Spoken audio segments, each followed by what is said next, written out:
Kadının bir erkekte baktığı 3 özellik.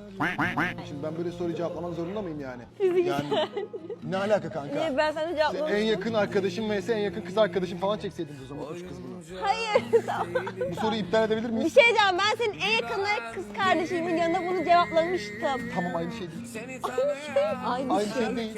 Aynı şey. Aynı şey değil. Ben abiyim. Şey. Değil O abla mi? olsa işler değişirdi. Ay bunu da mı iptal edeyim?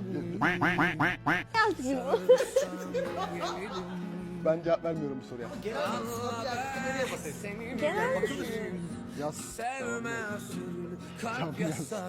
Sen de yaz.